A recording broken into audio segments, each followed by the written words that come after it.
എല്ലാവർക്കും വണക്കം. അതായത് കഴിഞ്ഞ വീഡിയോ ഭാഷ റോസിൻ്റെ അവസാനം നമ്മൾ ശരൺ സാറിൻ്റെ റാംബോ 2 അടുത്ത് ചെയ്യുമെന്നാണ് പറഞ്ഞിരുന്നത്. പക്ഷേ ആ വീഡിയോ ഇപ്പോൾ എടുത്തു കഴിഞ്ഞാൽ അത് മാർക്കറ്റ് ചെയ്യാൻ ഞാൻ ഒരുപാട് കഷ്ടപ്പെടേണ്ടി വരും. അതായത് യൂട്യൂബ് എപ്പോഴും വർക്ക് ചെയ്യുന്നത് ഫേസ് വാല്യൂവിൻ്റെ ബേസിസിലാണ്. അതായത് ഇപ്പോൾ ഞാനും ചലഞ്ചിങ് സ്റ്റാറും കൂടെ വരുമ്പോൾ ഒരു ഫേസ് വാല്യൂ ഞാനും ശരൺ സാറും കൂടെ വരുമ്പോൾ കിട്ടില്ല.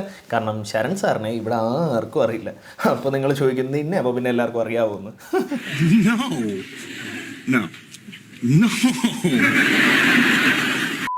പക്ഷേ നമ്മളിവിടെ ഇതിനു മുമ്പ് ആർക്കും അറിയാത്ത ആൾക്കാരെയൊക്കെ സ്റ്റാറുകളാക്കിയിട്ടുണ്ട്. പക്ഷേ നമുക്ക് ഈ സമയത്ത് വേണ്ടത് ഒരു കൊമേഴ്ഷ്യൽ പോട്ട് ബോയിലറാണ്. അതായത് എല്ലാവർക്കും ഇഷ്ടമുള്ള ഒരു നടൻ്റെ, എല്ലാവർക്കും അറിയാവുന്ന ഒരു പടത്തിൻ്റെ, എല്ലാവരും കാണാൻ ആഗ്രഹിക്കുന്ന ഒരു റോസ്റ്റ്. പോളൊക്കെ ഇട്ട് അത് കണ്ടുപിടിക്കാന്ന് വെച്ച് കഴിഞ്ഞാൽ ഓരോരുത്തരും ഓരോ പടം പറയും. അതുകൊണ്ട് നോം തന്നെ ഒരു പടം അങ്ങ് കണ്ടുപിടിച്ചു. ആരുടെ സിനിമ കൂട്ടിക്കളിച്ചു പാரு കറക്റ്റാ ഇരിക്കോ എന്നാ ഉടമ്പ് ഒതുറതില്ല. കൂലി എന്ന് പറയുന്ന പടം തമിഴ് സിനിമയിൽ 1000 കോടി ആയിരിക്കും എന്നാണ് എല്ലാവരും വിചാരിച്ചിരുന്നത്. എനിക്ക് കിട്ടുന്ന കോടികളിലല്ല, മറിച്ച് കാണാൻ വരുന്നവരുടെ 150 രൂപയാണ് എനിക്ക് ഇമ്പോർട്ടൻ്റ് എന്ന് പറഞ്ഞൊരു സംവിധായകനും കൂടെ ആകുമ്പോൾ വിശ്വസിച്ച് പോകാമല്ലോ. അദ്ദേഹത്തിൻ്റെ ഇതിന് മുമ്പ് ഇറങ്ങിയ ലിയോ എന്ന് പറയുന്ന പടം 150-ൽ 75 രൂപയ്ക്ക് വർത്താന പടമായിരുന്നു. അത് പിന്നെ അങ്ങേർക്ക് സമയം കിട്ടിയില്ല, പിന്നെ റിലീസ് ഡേറ്റ് നേരത്തെ ഇട്ടു എന്നൊക്കെ പറഞ്ഞുകൊണ്ട് നമ്മളങ്ങ് ക്ഷമിച്ചു വിട്ടു. കൂലിയുടെ കാര്യത്തിൽ അദ്ദേഹത്തിന് 2 വർഷം സമയം കിട്ടി. അങ്ങേര് തന്നെയാണ് റിലീസ് ഡേറ്റും തീരുമാനിച്ചത്. കിടിലൻ സോങ്സ്, ഉഗ്രം കാസ്റ്റ്. അപ്പോൾ എന്തായാലും പടം കൊളുത്തു എന്ന് തന്നെയാണ് എല്ലാവരും വിചാരിച്ചിരുന്നത്. അപ്പോൾ ഇന്ത്യൻ സിനിമയിൽ മെഷീൻ ഗണ്ണിൻ്റെ ഉപയോഗമൊക്കെ ഇൻട്രൊഡ്യൂസ് ചെയ്ത ലോക്കിയെ പ്രതീക്ഷിച്ച് നമ്മളിരിക്കുമ്പോഴത്തേക്കും നമുക്ക് കിട്ടിയത് ഇന്ത്യൻ സിനിമയിൽ ആദ്യമായിട്ട് ഫേക്ക് ഫ്ലാഷ് ബാക്ക് ഇൻട്രൊഡ്യൂസ് ചെയ്ത ലോക്കിയുടെ വിശ്വരൂപമാണ്. എനിക്ക് പേഴ്സണലി കാര്യങ്ങളിൽ ഡാർക്ക് അടിച്ച് തുടങ്ങിയത് ലോകേഷിൻ്റെ ഒരു പ്രീ റിലീസ് ഇൻ്റർവ്യൂ കണ്ടപ്പോഴാണ്. After watching the entire film in dubbing studio, Rajni sir told me one thing. Initially he hugged me, he was so happy, and then he said, "It looks like Thalapathy for me." Really? കഴിഞ്ഞ വീഡിയോയിൽ actually നമ്മൾ ഭാഷ ടെംപ്ലേറ്റിനെ പറ്റി സംസാരിച്ചിരുന്നു. അതായത് നമ്മുടെ തലൈവരെ നീങ്ങള template. അതായത് പുറമേ ശാന്തൻ, പക്ഷേ ഇങ്ങനെ പണ്ട് ഭയങ്കര സംഭവമായിരുന്നു മോഡൽ പടങ്ങൾ. അപ്പോൾ ഇത് തലൈവർ ഇൻട്രൊഡ്യൂസ് ചെയ്തൊരു ടെംപ്ലേറ്റാണ്. തലൈവർ തന്നെ ചെയ്ത ഭാഷാ മോഡൽ ടെംപ്ലേറ്റ് പടങ്ങളെ പറ്റി നമ്മൾ പറഞ്ഞപ്പോൾ ജയിലറിനെ പറ്റിയും പേട്ടയെ പറ്റിയൊക്കെ നമ്മൾ പറഞ്ഞിരുന്നു. പക്ഷേ വിട്ടുപോയൊരു പടമാണ് കുക്കു കൂലി. അപ്പോൾ തലൈവർ ഉണ്ടാക്കിയ ടെംപ്ലേറ്റിൽ തലൈവരെ ചുമ്മാ കാണിച്ചാൽ തന്നെ പടം ഹിറ്റാണ്. നമ്മൾ അതിൽ കൂടുതലൊന്നും എക്സ്പെക്ട് ചെയ്യുന്നില്ല. നമ്മളൊരു പ്യുവർ തലൈവർ പടമാണ് എക്സ്പെക്ട് ചെയ്യുന്നത്. But Anna, I can never write a story for their expectations. I'll write a story. If it meets their expectations, I'm good. If it is not meeting their expectations, I'll try. That's it. Try again. അപ്പോൾ Indian സിനിമയിലെ ഏറ്റവും വലിയ super സ്റ്റാറിന്, Indian സിനിമയിലെ ഏറ്റവും മികച്ച സംവിധായകരിൽ ഒരാൾ 2 വർഷം എടുത്ത് കുക്ക് ചെയ്ത സംഭവത്തിനെ പറ്റി മനസ്സിൽ തോന്നിയ കാര്യം മനസാക്ഷിയെ വഞ്ചിക്കാതെ ഹൃദയപൂർവ്വം നിങ്ങളോട് പങ്കുവയ്ക്കാൻ ഞാൻ ആഗ്രഹിക്കുന്നു. അപ്പോൾ നിങ്ങൾ എൻ്റെ മനസ്സിലേക്ക് വരുന്നു. ഞാൻ ചെരുപ്പാണോ? അയ്യോ എന്റെ ഹൃദയം അമ്പലമൊന്നുമല്ല, ചെരുപ്പിട്ടോണ്ടും വരാം. അപ്പോൾ പടം തുടങ്ങുമ്പോൾ എല്ലാ ലോകേഷ് പടങ്ങളിലെയും പോലെ വില്ലൻ്റെ ദുഷ്ടതകളാണ് നമ്മുടെ മുന്നിലേക്ക് ആദ്യം എത്തുന്നത്. കൂലിയിലും കണ്ടാൽ തന്നെ 2 സീനിന് ശേഷം പടമാകാൻ അളവെടുത്ത് തച്ച പോലുള്ള ഈ മാമൻ നാഗാർജുനയുടെ സൈമൺ എന്ന വില്ലൻ നടത്തുന്ന കിങ് പിൻ ലോജിസ്റ്റിക്സ് എന്ന കമ്പനിയെ പറ്റി പോലീസുകാർക്ക് ഇൻഫർമേഷൻ കൊടുക്കുകയാണ്. അങ്ങേര് കഷ്ടപ്പെട്ടിരുന്ന കഥ പറയുമ്പോൾ ഒരുത്തൻ വീഡിയോ എടുക്കുന്നു, വേറൊരുത്തൻ സിഗരറ്റ് വലിക്കുന്നു. പോട്ടെ, ഒരുത്തനെങ്കിലും ഇരുന്ന് കഥ കേൾക്കുന്നുണ്ടല്ലോ എന്ന് വിചാരിച്ച് കഥ പറയാൻ കണ്ടിന്യൂ ചെയ്തപ്പോൾ പാരായണം നിർത്തിയിട്ട് 8 വർഷം മുമ്പ് അകത്ത് പോയ കോൺസ്റ്റബിളിനെ കണ്ടുപിടിക്കാൻ പറയും. എഴുതി വെച്ച പോലെ അടുത്ത സീനിൽ അങ്ങേരെ സൗബിൻ കൊല്ലും. എന്നിട്ട് സൗബിൻ കണ്ടെയ്നറുടെ മുകളിൽ കയറി എന്നിട്ട് പറയും, ഇതേപോലെ വേറൊരു പോലീസുകാരൻ കൂടി നമ്മുടെ കൂടെ ഉണ്ട്, അവനെ കണ്ടുപിടിക്കുന്നവർക്ക് ലൈഫ് ടൈം സെറ്റിൽമെന്റ്. ഇതിപ്പോൾ ഈ സീൻ എവിടുന്ന എടുത്തതെന്ന് നാട്ടുകാർ കണ്ടുപിടിക്കരുതെന്നുള്ള നിർബന്ധമൊന്നും ലോകേഷിനുള്ളതായിട്ട് എനിക്ക് തോന്നിയില്ല. കാരണം പടം തുടങ്ങുന്നതിന് മുമ്പ്, ടൈറ്റിലൊക്കെ എഴുതി കാണിക്കുന്നതിന് മുമ്പ് തന്നെ പടം ഏത് ലെവലായിരിക്കുമെന്ന് ചുറ്റുമുള്ള കണ്ടെയ്നറിൽ ആദ്യത്തെ പോർട്ട് സീനിൽ അദ്ദേഹം ഹിന്ദിയിൽ എഴുതി കാണിച്ചിരുന്നു. ടൈറ്റിലിന് ശേഷമാണ് നമ്മൾ തലൈവർ ഇപ്പോൾ ജീവിക്കുന്ന ജീവിതത്തിലേക്ക് പോകുന്നത്. അതായത് തെരിയിലെ ബേക്കറി പോലെ, രാജാതിരാജയിലെ ഹോട്ടൽ പോലെ, റോബർട്ടിലെ കാറ്ററിംഗ് സെൻറ്റർ പോലെ ഇതിൽ അദ്ദേഹം ഒരു മാൻഷൻ നടത്തുകയാണ്. സത്യത്തിൽ ഒരു ലോഡ്ജാണ്, പക്ഷേ അതിന് മാൻഷൻ എന്ന് പേരിടാൻ വേറൊരു കാര്യമുണ്ട്. അതായത് ഈ പടത്തിനകത്ത് വളരെ ഇമ്പോർട്ടൻ്റ് ആയിട്ടുള്ള ഒരു വാക്കാണ് പവർ ഹൗസ് എന്നുള്ളത്. അത് ഇതിനകത്ത് ഒരു ലിക്കർ ബ്രാൻഡായിട്ടാണ് കാണിച്ചിരിക്കുന്നത്. ശരിക്കും അത് മാൻഷൻ ഹൗസ് എന്ന് പറയുന്ന ഒരു ബ്രാൻഡാണ്. പക്ഷേ ഇന്ത്യൻ സെൻസർ റൂൾ അനുസരിച്ച് മദ്യത്തിൻ്റെ ഒറിജിനൽ പേര് സ്ക്രീനിൽ കാണിക്കാൻ പാടില്ല എന്നുള്ളത് കൊണ്ട് അവരത് മാറ്റി പവർ ഹൗസ് എന്നാക്കി. അപ്പോൾ അവിടെ നിന്ന് എടുത്ത് കളഞ്ഞ മാൻഷൻ എവിടെയെങ്കിലുമൊക്കെ ഇടണ്ടേ, അതുകൊണ്ടാണ് ഇവിടെ ഇട്ടിരിക്കുന്നത്. അല്ലെങ്കിൽ നിങ്ങൾ തന്നെ ഒന്ന് ആലോചിച്ച് നോക്കുക, നാട് മുഴുവൻ LED ലൈറ്റ് ഉപയോഗിക്കുമ്പോൾ മഞ്ഞ ഫിലമെന്റ് ലൈറ്റും കത്തിച്ച് ഇരുട്ടറയിൽ നിന്ന് വാടൻ തന്നെ ഇറച്ചി വിട്ടുന്ന ഹോസ്റ്റലിന് ആരെങ്കിലും മാൻഷൻ എന്ന് പേരിടും? നിയമം വിട്ട് ഇവിടെ ആരും ഒന്നും ചെയ്തിട്ടില്ലേ? പിന്നെ ചെയ്തൊക്കെ എന്താ? എനിക്ക് പറയാനുള്ള സമാധാനം എല്ലാം ഇതിലുണ്ട്. ലൈറ്റ് ഇതാ പഴസിന് വെച്ചാൽ ചിന്താഗതി അതവിടെ പഴസ്. ഇതേപോലെ റൂൾസ് ഒക്കെ എഴുതി വെച്ച് പിള്ളേരെ നേർവഴിക്ക് നടത്തുന്ന ഒരു വാർഡനായിട്ട് തലൈവർ വരുന്ന 2ാമത്തെ പടം കൂടിയാണിത്. കുറച്ച് അപ്പോൾ തലൈവർ ഈ ലോഡ്ജിൽ, ഹോസ്റ്റലിൽ വേറെ കുറേ പ്രത്യേകതകളും കൂടെ ഉണ്ട്. അതായത് ഗാന്ധിജി നമ്മളോട് എന്താണ് പറഞ്ഞിരിക്കുന്നത്? Practice what you preach. അതേപോലെ ഈ എഴുതി വെച്ചിരിക്കുന്ന റൂൾസ് എല്ലാം തലൈവർ ദൈവവചനം പോലെ ഫോളോ ചെയ്യുന്ന കാര്യങ്ങളാണ്. അതിനകത്ത് ആദ്യത്തേത് ആൽക്കഹോൾ ഈസ് നോട്ട് അലൗഡ്, 2ാമത്തേത് സ്മോക്കിംഗ് ഈസ് നോട്ട് അലൗഡ്, 3ാമത്തേത് മാൻഷനിൽ ജീവിക്കുന്ന ആൾക്കാരെ എന്തെങ്കിലും രീതിയിലൊക്കെ ബുദ്ധിമുട്ടിക്കുന്ന ആൾക്കാരെ അപ്പം തന്നെ അവിടെ നിന്ന് അടിച്ച് പുറത്താക്കും, 4ാമത് entry to the second floor is prohibited. ദാണ്ടവിരുദ്ധം നടന്നു പോകുന്നു. ഇവിടെ ആരും ഇല്ലല്ലോ. ചിദംബരം, പേടിക്കണ്ട. ഇതൊരു തരം ചിത്തഭ്രമമാണ്, ഒരു തരം ഭ്രാന്ത്.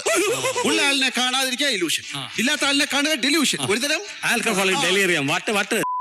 അല്ലെങ്കിലും തോന്നുന്നിടത്ത് ക്യാപിറ്റൽ ലെറ്റർ സ്മോൾ ലെറ്റർ ഒക്കെ എഴുതി വെച്ചിരിക്കുന്ന ബോർഡിനൊക്കെ ഇത്ര വില കൊടുക്കേണ്ട ആവശ്യമുള്ളൂ. പിന്നെ ഇത് മാത്രമല്ല വേറെയും പ്രത്യേകതകളുണ്ട്. അതായത് എല്ലാം ജാമ്പവാന്റെ കാലത്തെ ടെക്നോളജി ആയതുകൊണ്ട് അവിടെ ഇരുന്ന ടിപ്പുവിന്റെ കാലത്ത് ഒരു ഫോൺ കണ്ടപ്പോൾ ഒരു ചെറുക്കൻ അതെടുത്ത് ചെവിയിൽ വെച്ചു. ഉടനെ ഒരുത്തം വന്ന് ലെവനെ ചീത്ത പറഞ്ഞു. എന്നിട്ട് പറയുക നിന്റെ ഫ്രണ്ട്സിനെ കൊണ്ടൊന്നും ഇതിലോട്ട് വിളിപ്പിക്കരുതെന്ന്.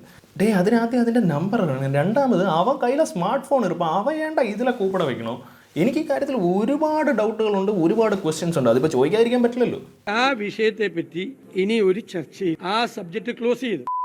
പക്ഷേ അന്ന് മാൻഷൻ്റെ ആയതുകൊണ്ട് എല്ലാവർക്കും വെള്ളം അടിക്കണമെന്നൊരു ആഗ്രഹം. അങ്ങനെ അവർ നേരെ ചെന്ന് ഇറച്ചി വെട്ടുന്ന വാർഡനോട് പെർമിഷൻ ചോദിക്കും. അങ്ങനെ ഡെക്സ്റ്റർ ബോഡി വെട്ടുന്ന വൈബിൽ പ്ലാസ്റ്റിക് ഷീറ്റൊക്കെ ഇട്ട് തലവർ നിന്ന് ഇറച്ചി വെട്ടുകയാണ്. ഷീറ്റിലും കത്തിയിലും ഒക്കെ ചോര ഉണ്ടെങ്കിൽ ഒരു തുള്ളി പോലും തലവരുടെ ദേഹത്ത് പറ്റിയിട്ടില്ല. ലോഡ്ജിൽ താമസിക്കുന്ന 10-200 പേർക്ക് കുക്ക് ചെയ്യാൻ വേറെ ആരും ഇല്ലാത്തതുകൊണ്ടാണ് വാർഡൻ തന്നെ ഇറച്ചി വെട്ടുന്നതെന്ന് നിങ്ങൾ വിചാരിക്കും. പക്ഷേ ശരിക്കും സംഭവിച്ചത് മറ്റൊന്നാണ്. சாப்பாடு அடிப்படை விஷயம். நல்லா இல்லைன்னா கேள்வி கேட்கணும், இல்லைன்னா நாமளே இறங்கி மாற்றணும். நல்லா இல்லை நல்லா இல்லை சொல்லிட்டு இத்தனை நாள் அதே சாப்பிட்டுட்டு இருக்கீங்களே. சாப்பாடு சரியில்லை, கான்ட்ராக்டை மாற்றுவோம், சரி எழுதி கையெழுத்து போட்டு கொடுங்க, நாளைக்கே இந்த கான்ட்ராக்டை மாற்றுவோம், நல்ல ஆளை உள்ளே இறக்குவோம். അപ്പോൾ അങ്ങനെ സ്പോട്ടിഫൈയും ബ്ലൂടൂത്ത് സ്പീക്കറും ഒക്കെ ഉള്ള കാലത്ത് സൺ മ്യൂസിക്കിൽ വിളിച്ച് പാട്ട് റിക്വസ്റ്റ് ചെയ്ത് അതിന് കൂത്തടിച്ച് ഇങ്ങനെ വൈബായിട്ട് പോകുന്ന തലവരെ തേടി ഒരു ദുഃഖ വാർത്ത വരുന്നു. അദ്ദേഹത്തിൻ്റെ നൻപൻ രാജശേഖർ മരിച്ചു. അങ്ങനെ 30 കൊല്ലം മുമ്പ് പിരിഞ്ഞ സുഹൃത്തിൻ്റെ മരണത്തിന് തലവർ ചെല്ലും. വീട്ടിലോട്ട് കാലെടുത്ത് വെച്ചത് ശ്രുതി ഹസൻ തലവരെ മറ്റേ കൂരയ്ക്ക് തീയിട്ടവനെ പള്ളു പറയുന്ന പോലെ ഏതാണ്ടൊക്കെ പറയും. അതായത് ഈ സീനിലെ ലോജിക്ക് ഒന്ന് ആലോചിച്ച് നോക്കിയാൽ തലവർക്ക് ശ്രുതി ഹസനാണ് പുള്ളിയുടെ മകളെന്ന് അറിയില്ല. കാരണം തലവർ ഒളിവിൽ പോയതിന് ശേഷമായിരിക്കുമല്ലോ ശ്രുതി ഹസൻ ജനിച്ചത്. പക്ഷേ അപ്പോൾ ജീവിതത്തിൽ ഒരിക്കലും കണ്ടിട്ടില്ലാത്ത ഇങ്ങേരോട് ശ്രുതി ഹസന് ഭയങ്കര ദേഷ്യം. അപ്പോൾ ഇങ്ങനെ ജീവിതത്തിൽ ഒരിക്കലും കാണാത്ത ഒരാളോട് ഇത്രയും ദേഷ്യം വരണമെങ്കിൽ ശ്രുതി ഹസൻ്റെ കൂടെയുള്ള ആരെങ്കിലും ഇങ്ങനെ പറ്റി അമ്മാതിരി അനാവശ്യം പറഞ്ഞു കൊടുത്തിട്ടുണ്ടാവണം. അതാരായിരിക്കും? പക്ഷെ തലവരൊന്നും മനസ്സിൽ വയ്ക്കാതെ അങ്ങേറെ നൻപനെ കൊന്നവനെ കണ്ടുപിടിക്കാനായിട്ട് പോകും. അപ്പോഴാണ് അങ്ങേറെ വേറൊരു കൂട്ടുകാരനെ തലവർ പരിചയപ്പെടുന്നത്. ആ നൻപൻ തലവരോട് ഒരു ഫ്ലാഷ് ബാക്ക് പറയും. അതായത് സത്യരാജന് മക്കളെ ഡോക്ടറാക്കണം. പക്ഷെ അങ്ങനെ അപ്പ ജോലി ചെയ്യുന്ന കമ്പനിയിൽ നിന്ന് അതിനുള്ള ശമ്പളം കിട്ടിയിരുന്നില്ല. അപ്പോൾ സാധാരണ ആൾക്കാർ പെട്ടെന്ന് പൈസ ഉണ്ടാക്കാൻ എന്ത് ചെയ്യും? അതെ, മൊബൈൽ ക്രിമറ്റോറിയം കണ്ടുപിടിക്കും. സാധാ ക്രിമറ്റോറിയത്തിൽ കിടത്തി ചെയ്യുന്ന പരിപാടി തന്നെയാണ്. അത് ഈ പടത്തിനകത്ത് സത്യരാജ് തന്നെ പറയുന്നില്ല. നിങ്ങളുടെ വീട്ടിൽ ഇപ്പോൾ ഒരാൾ മരിക്കുകയാണെങ്കിൽ അയാളെ കിടത്തിയാണെങ്കിലും ഇരിക്കാം. പക്ഷേ നിങ്ങളുടെ വീട്ടിലിപ്പോൾ ഒരു പശുവോ എരുമയോ അല്ലെങ്കിൽ ഇപ്പോൾ ഒരു ആനയോ ഒക്കെ മരിക്കുകയാണെങ്കിൽ അതിനെ കിടത്തിയിരിക്കാൻ പറ്റില്ലല്ലോ. അതുകൊണ്ട് അതിനായിട്ട് ഒരുപാട് ബ്രെയിൻ സ്റ്റോം ചെയ്ത് അദ്ദേഹം കണ്ടുപിടിച്ച സാധനമാണ് എരുമയെ ഇരുത്തി കത്തിക്കുന്ന ഈ കസേര. Very good, you are really genius. പിന്നെ ഇതുവരെ ലോജിക്കൊന്നും ഇല്ലാത്തതുകൊണ്ട് ഇനിയും ലോജിക്ക് പ്രതീക്ഷിക്കേണ്ടതെന്ന് ഉറക്കെ പറയാനായിട്ട് 1650 ഡിഗ്രി സെൽഷ്യസ് ചൂട് വരുന്ന കസേരയിൽ ഒരു പന്നിയെ ഇരുത്തി കത്തിച്ച് ഒഫീഷ്യൽസിന് കാണിച്ചു കൊടുക്കും. ജസ്റ്റ് 1650 ഡിഗ്രി സെൽഷ്യസ് ചൂടല്ലേ ഉള്ളൂ, എല്ലാവരും കുറച്ചുകൂടെ അടുത്തോട്ട് നിൽക്കുക. എന്തായാലും ഇത് കണ്ടതും ഈ മാമൻ സമൂഹ നന്മയെ കരുതി ഈ കസേര ബാൻ ചെയ്യുന്നു എന്ന് പറയും. ദോഷവശങ്ങളെ കുറിച്ചൊന്നും നമ്മളിപ്പോൾ ചിന്തിക്കണ്ട. വിജയിച്ചാൽ ഇവ മാർക്കറ്റ് പിടിച്ചെടുക്കും. എത്ര ഉണ്ടെങ്കിലും വിറ്റഴിയും. Like hot cakes. നമ്മൾ കോടികൾ ഉണ്ടാക്കും അല്ലേ? Sure, but there is another problem. എന്താ? പരീക്ഷിച്ച് നോക്കാൻ ഒരു മനുഷ്യജീവി വേണം. അതിനിപ്പോ എന്താ മാർഗം? ഒറ്റ മാർഗ്ഗമേ ഉള്ളൂ. അതേ സമയത്താണ് നാഗാർജുനെ കൊല്ലാൻ വന്ന് 22 പേരെ അങ്ങേരും പിള്ളേരും കൂടെ ചേർന്ന് തട്ടിയത്.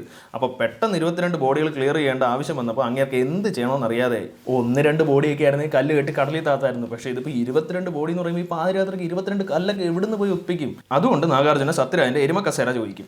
ആദ്യം സത്യരാജന് ഇത്തിരി ബുദ്ധിമുട്ടുണ്ടായിരുന്നു. പക്ഷേ പിള്ളേരെ കൊല്ലുമെന്ന് ഭീഷണിപ്പെടുത്തിയപ്പോൾ അതങ്ങ് ശരിയായി. അപ്പോൾ ആരും അറിയാതെ, അതായത് ചെവി അറിയാതെ ബോഡി മറയ്ക്കാനാണല്ലോ ഇവർ ഈ സംഭവം ചെയ്യുന്നത്. അപ്പോൾ അതുകൊണ്ട് അവർ ഊരിന് നടുക്ക് ബേക്കർ ജംഗ്ഷൻ്റെ വലിപ്പമുള്ള മെഷീനൊക്കെ കൊണ്ടുവന്ന് വർക്ക് ചെയ്തുകൊണ്ട് ഒരു ട്രാൻസ്ഫോമറൊക്കെ അടിച്ച് പൊട്ടിച്ച് ചെവി അറിയാതെ ബോഡികളിരിക്കും.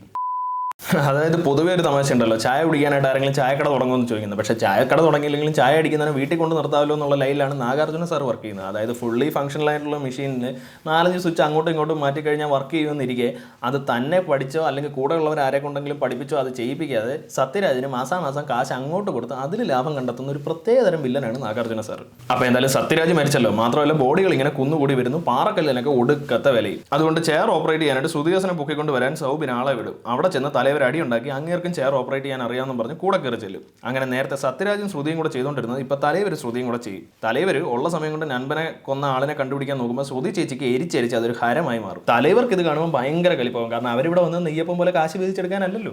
നമ്മൾ എന്തിനാ ഇവിടെ വന്നെന്ന് ഓർമ്മയുണ്ടല്ലോ. ഉണ്ട്, ചായ കുടിക്കാൻ. അതല്ല, എന്താ ചായ കുടിക്കണ്ടേ? കുടിക്കാം.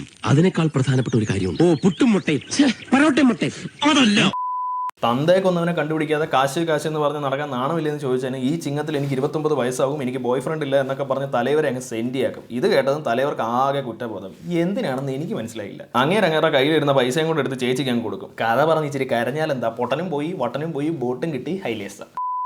ഇതേ സമയത്ത് സൗബിനാണ് 8 വർഷം മുമ്പ് കൂടെ ചേർന്ന പോലീസുകാരനെന്ന് മനസ്സിലാക്കിയ നാഗാർജുന 8 തവണ ചുറ്റിയെ വെച്ച് അങ്ങേറെ തല അടിച്ച് പൊളിക്കും. എന്നിട്ട് ആ ബോഡി കൊണ്ടുവന്ന് കമ്മീഷൻ ഓഫീസിന്റെ പുറകിലുള്ള ശ്മശാനത്തിൽ കുഴിച്ചിടാൻ തലവരോട് പറയും. പിന്നെ പടം ഫുള്ള് തലവരെ കാണുമ്പോൾ നാഗാർജുന മറ്റേ ഐറ്റം ഇറക്കും. എന്നാലും അതല്ലല്ലോ. എവിടെയോ വെച്ച് കണ്ട പരിചയമുണ്ട്. എന്തായാലും സൈമൺ സാർ പറഞ്ഞല്ലേ എന്ന് പറഞ്ഞ് തലയിൽ ഏതാണ്ട് മോർച്ചറി തൊഴിലാളിയെ പോലെ ബോഡികൾ പൊക്കിക്കൊണ്ടിരുന്ന് കുഴിച്ചിടാൻ പോകും. പക്ഷേ അത്ഭുതം, 8 തവണ 8 തവണ തലയോട്ടേക്ക് അടികൊണ്ട സൗബിൻ കുഴിച്ചിടത്തുനിന്ന് ഉയർത്തെഴുന്നേൽക്കും. எல்லாம் நம்புற மாதிரி அங்கே இருக்குது. ஆரம்பத்தில் நானும் தான் நம்பலை. நம்பினாதான் சோறு போடுன்னு என் தாத்தா சொன்னார். அதுலேருந்து நம்பிட்டேன். நீங்கள் சாப்பிட்றீங்களா இல்லை? ഉണ്മതാ നമ്പുറ உனக்கு தெரிஞ்ச புள்ள வாங்க.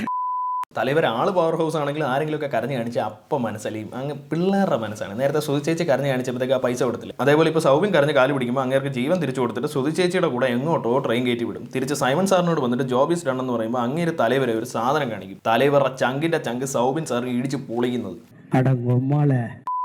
ആക്ച്വലി ഈ സീനിൽ ഒരു ലോജിക്കേ ഇല്ല. കാരണം ഇങ്ങനെ ചോര വിളിച്ച് നിൽക്കുന്ന ഒരു ഗുണ്ടയുടെ കൂടെ സുധി ചേച്ചിയെ തലവർ എന്തിനു വിട്ടു എന്ന് ചോദിച്ചാൽ അതിന് യാതൊരു ഉത്തരവില്ല. അത് ഇതിന്റെ മേക്കേഴ്സിന് മനസ്സിലായി. അതുകൊണ്ട് തന്നെ ഈ സീൻ മാത്രം ഏതാണ്ട് പാച്ച് വർക്ക് എടുത്ത് ശ്രുതി ചേച്ചി ഞാൻ തന്നെ പൊക്കോളാം എന്ന് പറയുന്ന രീതിയിലോട്ട് ആക്കിയിട്ടുണ്ട്. കാരണം ഇത് ഞാൻ പറയാൻ കാര്യം, സീൻ തുടങ്ങുന്ന സമയത്ത് ശ്രുതി ചേച്ചിക്ക് പൊട്ടുമുണ്ട്, ബാക്കിലത്തെ ജനലിൽ കമ്പിയുണ്ട്. തൊട്ടടുത്ത സെക്കൻഡിൽ ശ്രുതി ചേച്ചിക്ക് പൊട്ടുമില്ല, ബാക്കിലത്തെ ജനലിൽ കമ്പിയില്ല. ഇത് ടൂ മച്ച്, ഇത് ടൂ മച്ച്. പക്ഷേ എന്തായാലും നൻപനെ കൊന്നത് കാണുമ്പോൾ മരിക്കുന്നതിന് മുമ്പ് അങ്ങേറെ ഫ്രണ്ട് സൗബിനോട് എന്താ ചെവിയിൽ പറഞ്ഞതെന്ന് തലവർക്ക് അറിയണം. അതാണ് ട്രാൻസ്ഫോർമേഷനുള്ള കോഡ് വേർഡ്. ആ വീഡിയോയിൽ അവർ രണ്ടുപേരും മാത്രമേ ഉള്ളെന്ന് കണ്ടിട്ട് അവിടെ ഉള്ള ബാക്കിയുള്ളവരാണ് ആ വാക്ക് എന്താണെന്ന് അറിയാമോ എന്ന് ചോദിക്കുന്നത്. സത്യരാജിനെ കൊല്ലുന്ന സൗബിന്റെ വീഡിയോ ഉണ്ടായിട്ടും സൗബിനെ എന്തുകൊണ്ട് നാഗാർജുന ഇത്രയും കാലം കൊന്നില്ല എന്നുള്ളത് പോലെ ലോജിക്ക് ഇല്ലാത്തൊരു കാര്യമാണ്. അങ്ങനെ ആ കോഡ് വേർഡ് പറയാനായിട്ട് സൗബിൻ തലവരെ വിളിക്കും. അത് അതിനേക്കാൾ വലിയ കോമഡി. നേത്രാവതി എക്സ്പ്രസിന്റെ എഞ്ചിൻ ഡ്രൈവറെ കൊന്നിട്ട് ശ്രുതിഹാസനെ കൊണ്ട് ട്രെയിൻ ഓടിപ്പിച്ച് സൗബിൻ സാർ ഡോറിന്റെ സൈഡിൽ നിന്ന് കാറ്റ് കൊള്ളും. ശ്രുതി ചേച്ചി പിന്നെ ഇതേപോലുള്ള കോംപ്ലിക്കേറ്റഡ് മെഷീൻസ് ഒക്കെ പെട്ടെന്ന് ഉപയോഗിക്കാൻ പഠിക്കുന്ന കൂട്ടത്തിലുമാണ്. സൗബിൻ സാറിനാകുമ്പോൾ പിന്നെ എത്ര തവണ ചത്താലും ഉയർത്തെഴുന്നേക്കാൻ പറ്റും എന്നുള്ള അഹങ്കാരം. എന്തായാലും പെട്ടെന്ന് സൗബിൻ പവർ ഹൗസ് എന്ന് പറഞ്ഞതും തലവർ ഫ്ലാഷ് ബാക്കിലോട്ട് പോകും. അവിടെ വലിച്ച് ചാവാറായ സത്യരാജ് കുടിച്ച് ചാവാറായ തലവരോട് ഇനി കുടിക്കില്ല എന്ന് സത്യം ചെയ്ത് മേടിക്കും. പക്ഷേ ഇപ്പോൾ സത്യരാജ് മരിച്ച സ്ഥിതിക്ക് ഇനി വീണ്ടും മാൻഷൻ ഹൗസ്, പവർ ഹൗസ് കുടിക്കാമല്ലോ. ദൈവം നിന്നു കൊല്ലോ, മധു ദിനോ കൊല്ലോ. എന്തായാലും കുറച്ച് കള്ളത്തോട്ട് ചെല്ലുമ്പോഴത്തേക്കും തലവർ ഒരുത്തനെ വാളെടുത്ത് വിട്ടും. പക്ഷെ അപ്പോഴും തലവരെ നാഗാർജുനയ്ക്ക് വെടിവെക്കാൻ പറ്റുന്നില്ല. എന്നിട്ട് തലവർ മുടിച്ചിട്ടില്ലാമോ എന്ന് ചോദിക്കുന്നിടത്ത് ഇന്റർവെൽ. ഇന്റർവെല്ലിന് ശേഷം കാര്യങ്ങൾ കുറച്ചുകൂടെ പ്രമാദമാവും. കാരണം ഇതുവരെ സൈമൺ പറഞ്ഞിരുന്ന പോലെ എല്ലാം ചെയ്തുകൊണ്ടിരുന്ന തലവർ ഇതിന് ശേഷം സൗമ്യം പറയുന്ന പോലെ കാര്യങ്ങൾ ചെയ്യാൻ തുടങ്ങും. ഇതിനിടയ്ക്ക് വേറെ ഏതോ ഗ്രൂപ്പിൽ ഒരുത്തിനും കൂടെ നാഗാർജുനോട് സ്പൈ ആയിട്ടുണ്ടായിരുന്നു. അത് അങ്ങനെ ഒരു ഗതികെട്ട ഡോൺ, ആരെയും നമ്പാൻ പറ്റില്ല. പക്ഷെ എങ്ങനെയോ തലവർ അവനെ പിടിച്ചു വെച്ചിരിക്കുന്നിടത്തോട്ട് ചെന്ന് കയറി കൊടുക്കും. എന്നിട്ട് ഫൈറ്റ്. തലവർ എന്തോ ഡോക്യുമെന്റ്സ് എടുക്കാനായിട്ടാണ് അങ്ങോട്ട് പോയത്. അതും സൗമ്യം പറഞ്ഞിട്ട്. ആസ് ഇറ്റ് ടേൺസ് ഔട്ട് അത് ഏതാണ്ട് ഓർഗൻ ട്രാഫിക്കിന്റെ പേപ്പേഴ്സാണ്. ഈ പേപ്പേഴ്സൊക്കെ സൗബിൻ എന്തിനാണ്? No idea. സൗബിൻ എന്നിട്ട് നാഗാർജുന മോനെ കൊല്ലാൻ തലവരോട് പറയും. തലവർ മോനെ കൊന്നില്ല എന്ന് പറഞ്ഞ് സൗബിൻ ശ്രുതിയെ കൊല്ലാൻ പോകും. അപ്പം തലവർ സൗബിന്റെ ഭാര്യയെ കൊല്ലാൻ പോകും. ഇത് കാരണം സൗബിൻ ശ്രുതിയെ വെറുതെ വിട്ടെന്ന് പറഞ്ഞപ്പോൾ തലവർ സ്ഥലം വിടും. രജിത ചേച്ചി എന്നിട്ട് കാമുകനെ മയക്കും, എന്നിട്ട് അടിക്കും, എന്നിട്ട് മറ്റേ മാമനെ ഇരിക്കും. ഇവരുടെ പെട്ടെന്നുള്ള ട്രാൻസ്ഫോർമേഷനും ഫൈറ്റും ഒക്കെ കണ്ടിട്ട് വേറെ ഏതെങ്കിലും സീൻ നിങ്ങൾക്ക് ഓർമ്മ വന്നു കഴിഞ്ഞാൽ അത് തികച്ചും യാദർച്ഛികം മാത്രം.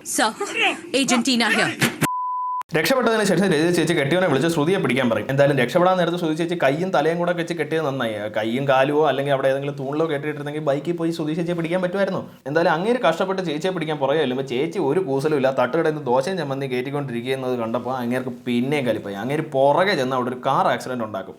അത് സിറ്റിയുടെ നടുക്കാണെങ്കിൽ ഒരു പട്ടി അതൊന്നും മൈൻഡ് പോലും ചെയ്യുന്നില്ല. അങ്ങനെ അവിടെ നിന്ന് ശ്രുതി ചേച്ചി ഓടി ട്രെയിനിൽ കയറും. സൗബിനും പുറകെ ചെല്ലും. ഇത് ഇവിടെ നടക്കുമ്പോൾ അങ്ങ് മാൻഷനിൽ തലവരുടെ ഫ്ലോട്ടിംഗ് ഹെഡ് ഫൈറ്റ് സീൻ. എന്തായാലും മരണം മുന്നിൽ വന്നപ്പോൾ അച്ഛൻ പറഞ്ഞ പോലെ ശ്രുതി തലവരുടെ നമ്പറിൽ വിളിച്ച് കൂലി നമ്പർ പറയും. പക്ഷെ അതിനിടയ്ക്ക് വയറ് കട്ടാവും. പിന്നെ പറയണോ, മാസ് ഫൈറ്റ്. പക്ഷെ ആദ്യത്തെ സെറ്റിനെ അടിച്ച് തൂക്കിയതിന് ശേഷം അടുത്ത സെറ്റ് വരും. മാൻഷൻ തുറന്ന് മുക്കിന് ഡൈനാമൈറ്റ് നിറച്ച ആൾക്കാരെ കൊല്ലാൻ നോക്കുമ്പോൾ തലവരും പിള്ളേരും കൂടെ അവരുടെ ഒരു കിടിലൻ ആയുധമായിട്ട് വരും. കൊക്കി. അതിനെന്ത് വില വരും? ഒരു 50,000 എനിക്കറിഞ്ഞൂടാ. എവിടെ കിട്ടും? തുമ്പയിലൊന്ന് അന്വേഷിച്ചു നോക്കി അറിയാം. ഇതിനിടയ്ക്കായിരുന്നു നമ്മുടെ ഉപ്പി സാറിന്റെ എൻട്രി. സാറിന്റെ എൻട്രിക്ക്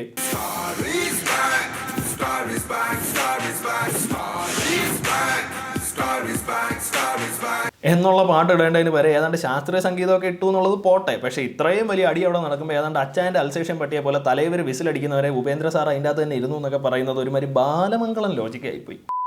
ഇതിനിടയ്ക്ക് ട്രെയിനിൽ സൗബിന്റെ കയ്യിൽ നിന്ന് ശ്രുതി ചേച്ചി രക്ഷപ്പെടും. എന്നിട്ട് ചെന്ന് രജി ചേച്ചിയുടെ കൈ ചെന്ന് പെടും. പക്ഷെ കുറച്ച് മുമ്പ് തന്തയെ കൊന്നവന്റെ ഭാര്യയാണെന്ന് അറിഞ്ഞിട്ടും ആ ദേഷ്യവും പകയോ ഒന്നും കാണിക്കാതെ രജി ചേച്ചിയുടെ കൂടെ ചെല്ലും. ഇവർ രണ്ടുപേരും കൂടെ ചെന്ന് കയറി കൊടുക്കുന്നത് നാഗാർജുന സാറിന്റെ അണ്ണാക്കിലോട്ടാണ്. ഈ പടത്തിന്റെ റിലീസിന് മുന്നേ ശ്രുതി ചേച്ചി പറഞ്ഞിരുന്നു ഇതൊരു കിടിലൻ ക്യാരക്ടറാണെന്ന്. ഇതാണോ കിടിലൻ ക്യാരക്ടർ? ഫുൾ ടൈം ഓട്ടം, പിന്നെ കണ്ണീര്, പിന്നെ അടി. അതിന്റെ പൊന്നും വരുന്നവനും പോകുന്നവനും ഒക്കെ എടുത്തിട്ട് അലക്കുന്നു. ஃபர்ஸ்ட் அந்த கேரக்டர் கேட்கும்போது எனக்கு என்ன பிடிச்சதுன்னா, basically as a woman I felt many women will relate to quiet resilience. Okay. Yes.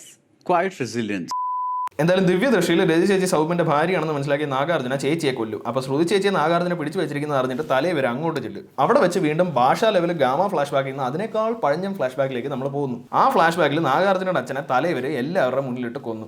ഇതാണ് ആ പാവം ഇത്രയും കാലം എവിടെയോ കണ്ടിട്ടുണ്ടല്ലോ എന്ന് പറഞ്ഞുകൊണ്ടിരുന്നത്. അപ്പോൾ എന്തായാലും തന്തയെ കൊന്നവനെ കൊല്ലാമെന്ന് പറഞ്ഞ് നാഗാർജുന തലവരെ കൊല്ലാൻ പോകും. പക്ഷെ തലവര് അങ്ങേരെ കോടാലിക്ക് വെട്ടി എന്നൊക്കെ പറയാവുന്നേ ഉള്ളൂ. ആ കോടാലി ഒന്നും അങ്ങേരുടെ ദേഹത്ത് പോലും കൊണ്ടിട്ടില്ല. പക്ഷെ നല്ല ആക്ടിങ്. ഇവിടെയൊക്കെ ആയപ്പോഴാണ് നമ്മൾ പടം അനൗൺസ് ചെയ്തപ്പോൾ കുറേ വാച്ചുകൾ വെച്ച് കുറേ പരിപാടികൾ ചെയ്തിരുന്നല്ലോ എന്ന് ലോകേഷ് ഓർമ്മ വന്നു. അങ്ങനെ വളരെ നാച്ചുറലായിട്ട് നാഗാർജുനെ കൊല്ലാനായിട്ട് വാച്ച് എല്ലാം കൂടെ കൂട്ടിച്ചേർത്ത് ഒരു മാല ഉണ്ടാക്കും. നാഗാർജുനെ കൊല്ലുന്ന ആക്ച്വലി അങ്ങേര് കൂലികളെ കൊല്ലുന്നു എന്നുള്ളത് കൊണ്ടാണ് കേട്ടോ. പക്ഷേ നിങ്ങളൊന്ന് ആലോചിച്ച് നോക്കിയാൽ പടം തുടങ്ങിയത് അങ്ങേരുടെ നൻപനെ കൊന്ന ആളെ കൊല്ലാനായിട്ടാണ്. പക്ഷെ ക്ലൈമാക്സ് ആയിട്ടും അത് നടന്നിട്ടേ ഇല്ല. നാഗാർജുനെ കൊന്നത് അമീർ ഖാൻ വരും. പുള്ളിയാണെങ്കിൽ 1 മാസ് എൻട്രി, ടാറ്റു ഒക്കെ അടിച്ച് നിക്കറൊക്കെ ഇട്ട് പട്ടിയും കൊണ്ടൊക്കെ വന്നിട്ട് പുള്ളി ചോദിക്കുകയാണ്, അച്ഛനെ എനിക്കൊരു സിഗരറ്റ് തരുമോ? ഇത് കഴിഞ്ഞിട്ട് അമീർ ഖാനും തലവരും ഉപ്പിസാറും കൂടെ നിന്ന് സിഗരറ്റ് വലിക്കുന്നു. ഇതൊരു ഒറിജിനൽ ഐഡിയ ആണെന്നാണ് എൻ്റെ അഭിപ്രായം. പക്ഷേ പടത്തിന്റെ സ്ക്രീൻ പ്ലേയുടെ ഒരു മികവ് കാരണം ഈ അവസ്ഥയൊക്കെ ആയപ്പോഴത്തേക്കും സൗബിൻ സാറിന്റെ കാര്യമേ ഞാൻ മറന്നുപോയി. അവസാനം അങ്ങേരെ 30 അടി കുഴിച്ച് അതിലിട്ട് മൂടും. ഇത് കഴിഞ്ഞിട്ട് അമീർ ഖാൻ എന്തോ ചോദിക്കും, അതിന് തലവർ അങ്ങേരുടെ വായി വരുന്ന എന്തോ തിരിച്ചു പറയും. എന്നിട്ട് രണ്ടുപേരും കൂടി ഇന്ന് ചിരിക്കുന്നു. ഇവിടെയൊക്കെ ആയപ്പോഴത്തേക്കും തലവർ ദേവ എന്ന് പറഞ്ഞ ക്യാരക്ടർ കുറച്ച് മെന്റലി അൺസ്റ്റേബിൾ ആയെന്ന് വേണം വിചാരിക്കാൻ. കാരണം ഇത് കഴിഞ്ഞിട്ട് എയർപോർട്ടിൽ വെച്ച് ശ്രുതി ഹസൻ നിങ്ങളുടെ കൂലി നമ്പർ എന്താണെന്ന് ചോദിക്കുമ്പോൾ താനാണ് അച്ഛനെന്ന് അറിയാതിരിക്കാനായിട്ട് അങ്ങേര് കൂലി നമ്പർ തെറ്റിച്ച് പറയും.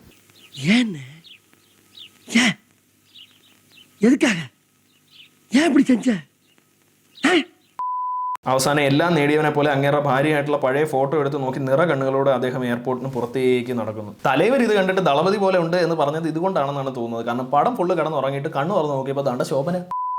അപ്പോൾ പടം തീർന്നു. ലോകേഷ് കനകരാജ് നമുക്ക് എല്ലാവർക്കും ഇഷ്ടപ്പെട്ട സംവിധായകനാണ്. അദ്ദേഹത്തിൻ്റെ വർക്കുകളും ഇഷ്ടമാണ്. പക്ഷെ മോശമാണെങ്കിൽ മോശമാണ് എന്ന് പറയാൻ നമ്മൾ പഠിക്കണം. കാരണം end of the day film is for audience. அவங்க வந்து பிடிக்கல அப்படிங்கிற பாயிண்ட்ல எது பிடிக்குதோ அதுதான் பண்ணி ஆகணும். அது கம்மி பட்ஜெட்டாக இருந்தாலும் சரி, கம்மி இல்லாத பட்ஜெட்டாக இருந்தாலும் சரி. തലവർക്ക് ഈ പ്രഹ്ലാദ പുരാണം കണ്ടിട്ട് ഇത് ദളപതി പോലെ ഉണ്ട് എന്ന് തോന്നാൻ കാരണം സമയദോഷമാണെന്ന് എനിക്ക് തോന്നുന്നത്. കാരണം ആ ദളപതി എടുത്ത ആൾ തന്നെ തന്തയും മോനും കൂടെ ഒരു പെണ്ണിന് വേണ്ടി തമ്മിൽ തല്ലിച്ചാവുന്ന ഒരു പടം എടുത്ത് വെച്ചിട്ട് അതിനകത്ത് അഭിനയിച്ച ഉലക നായകൻ ആ പടം കണ്ടിട്ട് അത് നായകനേക്കാൾ മികച്ച പടമാണെന്ന് തോന്നിയില്ലേ?